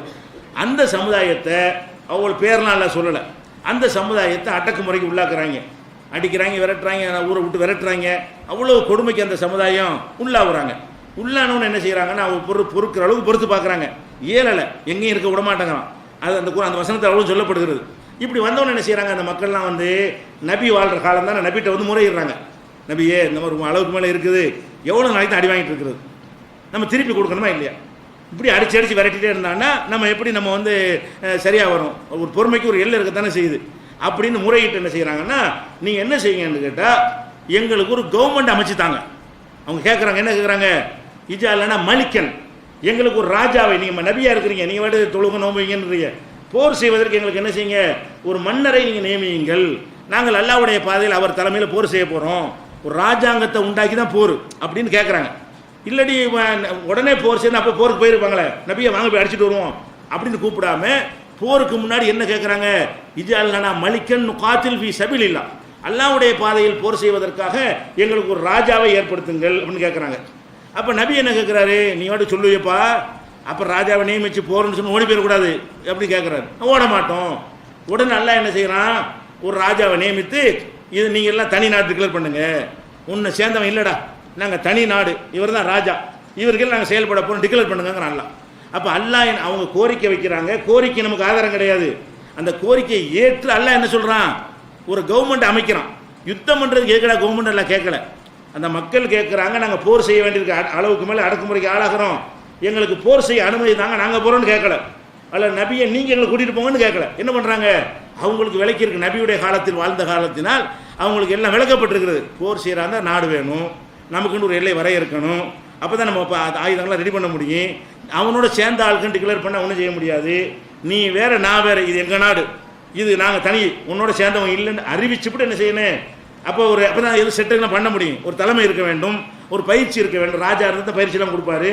இதெல்லாம் ஏற்படுத்தி தந்து போருக்கு ஏற்பாடு செய்யுங்கன்னு அந்த மக்கள் கேட்குறாங்க. அல்லாவும் ஏற்றுக்கொண்டு என்ன செய்கிறான், உங்களுக்கு இன்னல்லா கஜ்ஜா ஜாலக்கும் தாலூத்த மலிக்கா, தாலூத் என்பவரை உங்களுக்கு அல்லாஹ் ராஜாவை நியமிக்கிறான். அங்கே இருக்கார், தாலூத்துன்னு ஒருத்தர் இருக்கார், அவர் வாட்ட சட்டமாக உள்ளவரான், அதை குர்ஆன் நல்லா சொல்லி காட்டுறான். அவர் இல்மு குன்னாலே ஜாதஹு ஃபில் ஹல்கி பஸ்தத்தன், உடல் அமைப்பில் நல்ல ஒரு அவருக்கு திரகாத்திரமான ஒரு இதை நம்ம கொடுத்துருந்தோம், சக்தியை கொடுத்துருந்தோம் என்று சொல்லிவிட்டு அவர் தான் உங்களுக்கு ராஜா. அதுக்கு பிறகு அவர் தலைவராக ஏற்றுக்கொண்டு நபி அவருக்கு கீழே, அதாவது ராஜா தான் போர் செய்கிறாரு, ரசூல்லா தான் 2 மணிக்கு சேர்ந்து செஞ்சாங்க. ராஜாவும் அவங்க தான், மன்னர் நபி அவங்க தான் இருந்தாங்க. அந்த நபியுடைய வேலை இருந்துச்சு. வேறு ஆன்மீக விளம்பரம் பார்த்தாரா, போர் அறிவித்த உடனே நாடுன்னு டிக்ளேர் பண்ணுறாங்க. யார் அடித்து விரட்டினானோ உனக்கும் எங்களுக்கு சம்மந்தம் இல்லை, நாங்கள் தனி நாடு, எங்கள் நாடு, இது எங்கள் நாட்டுக்குள்ள வரக்கூடாது, நாங்கள் உனக்கு நீ வேறன்னு சொல்லி அறிவித்து விட்டு அப்புறம் போருக்கு என்ன செய்கிறாங்க, அந்த தாலூத் தலைமையில் போய் போர் செய்கிறாங்க. அதில் அந்த போரில் நபியும் சேர்ந்து கலந்து கொள்கிறாருங்கிறது இந்த குர்ஆனில் 2வது அத்தியாயத்தில் 246, 47 இந்த வசனங்கள்லாம் என்ன இருக்கிறது எல்லாம் சொல்லி காட்டுகிறான். இந்த சம்பவத்தில் என்ன வழங்குறது, இந்த 2 வசனத்தை நீங்கள் படித்து பாருங்கள். 2வது அத்தியாயத்தில் 246வது வசனத்தையும் 247வது வசனத்தையும் படிங்க. அதாவது ஒரு மக்கள் எவ்வளோ கொடுமைக்கு உள்ளாக்கப்பட்டாலும் அதை பொறுத்து கொண்டு தான் இருந்தார்கள். போர் செய்யணும்னு ஆசைப்படுகிறார்கள், போர் செய்ய சொல்லி உத்தரவு போடலை. அவங்க என்ன செய்கிறாங்க, அதுக்கு பிறகு எங்களுக்கு அரசாங்கம் டிக்ளேர் பண்ணிடுங்க, அவங்களுக்கு நமக்கு சம்பந்தம் இல்லை, தனி ராஜாங்கம்னு அறிவிங்கன்னு கேட்குறாங்க. எல்லாம் அதை அறிவித்து என்ன செய்யறான், ஒரு மன்னரை நியமிச்சோன்னு போருக்கு போகிறாங்க. இதை காட்டுது. அவங்க பாதிக்கப்பட்டு திருப்பி அடிக்கலான்னு அப்போ அடிக்க சொல்லியிருப்பான்ல, அந்த நபி சொல்லி ஏன்டா போர் இருக்கிற ராஜா போய் அடிச்சிடுவாங்கடா அப்படி தானே சொல்லணும். உன்னை அடிச்சிட்டான்ல, விரட்டி விட்டான்ல, ராஜாவெல்லாம் இருக்கு, போய் திருப்பி அடிச்சிட்டு வா, அறுவலை தூக்கிட்டு போ, குண்டு குண்டு அந்த காலத்தில் இல்லை, போய் தனித்தனியாக போய் ஆளுகளை வெட்டிட்டு வான்னு சொல்ல வேண்டியது தானே. அப்படி சொல்லாமல் முறையை டிக்ளேர் பண்ணி போர்னு அறிவித்து விட்டு நேருக்குன்னு 2 தான் மோதணும். முதுகுக்கு பின்னாடி குத்துற விளையாட்டுலாம் இஸ்லாத்தில் கிடையாது. டிக்ளேர் பண்ணிட்டு வா, நீ எதிரி நான் எதிரி, வா எத்தனை போட்டு பார்த்துக்குருவோம் அப்படின்னு கூப்பிட சொல்கிறான் அல்ல. அப்போ இதுதான் ஜிஹாத். இந்த மாதிரியான வேலை தான் ஜிஹாதை தவிர பொதுமக்களை கொள்வதோ ஒரு கூட்டங்கள் சேர்ந்து கொண்டு செய்வதோ ஜிஹாது கிடையாது. அப்போ ஜிஹாதுக்கு உள்ள வசனத்தை எடுத்துக்கொண்டு பேசக்கூடியவர்கள் ஜிஹாதுனா என்னன்னு குரானில் பல இடத்துல வளர்க்குறாங்க, அதையும் எடுக்கணுமா இல்லையா? நீங்கள் சொல்கிற அர்த்தத்தில் ஜிஹாது பயன்படுத்தப்பட்டிருக்கா குரானில்? ஆளுக்கு 10 பேர் சேர்ந்துக்கிட்டு செய்யலான்ட்டு அனுமதி எங்கேயாவது இருக்குதா? அதை கண்டிக்கிற மாதிரியான விஷயங்கள் தான் நிறைய இருக்குது. அப்போ ஹதீஸ்லாம் அப்படி தான் இருக்குது. அப்போ என்ன மேட்டர்ன்னு கேட்டால் ஃபஸ்ட்டு ஆதாரத்தை நீங்கள் விளக்கிக்கிறங்க. இஸ்லாத்தில் ஜிஹாது என்று சொன்னால் அது உண்டு. அதுக்கு என்ன அர்த்தம்? நியாயத்திற்காக ஒரு இஸ்லாமிய அரசாங்கம் அமைந்தால் அந்த அரசாங்கத்திற்கு அநீதி இழைக்கப்பட்டால் அப்போ செய்யக்கூடிய போர் தான் ஜிஹாது. இது தீவிரவாதம் கிடையாது, வன்முறை கிடையாது. இது இதனால நாட்டில் எந்த ஒரு நல்லிணக்கம் கெடாது, உலகத்தில் அமைதியின்மை வராது. அந்த நாட்டை தன் நாட்டை பாதுகாப்பதற்காக அந்த நாடு செய்யக்கூடிய ஒரு ஏற்பாடு இந்த அளவில் இருக்குது. இன்னும் சில ஆதாரங்கள்லாம் இருக்குது. இஸ்லாம்ங்கிறது ஜிஹாதுங்கிற இந்த அர்த்தத்தில் சொல்லவே இல்லை. ஆளாளுக்கு ஆயுதம் தூக்குவதுக்கு பேர் ஜிஹாது கிடையாது என்பதெல்லாம் விளக்கி விட்டு இன்ஷா அல்லாஹ் நாளைக்கு என்னென்ன ஜிஹாது, இவங்க என்னென்ன வன்முறை, யார் அமைதியை குலைக்கிறது உலகத்தில், நீங்கள் குலைச்சிங்களா நாங்கள் குலைச்சிங்களா என்பது என்ன செய்வோம் இன்ஷா அல்லாஹ் அந்த புள்ளி வர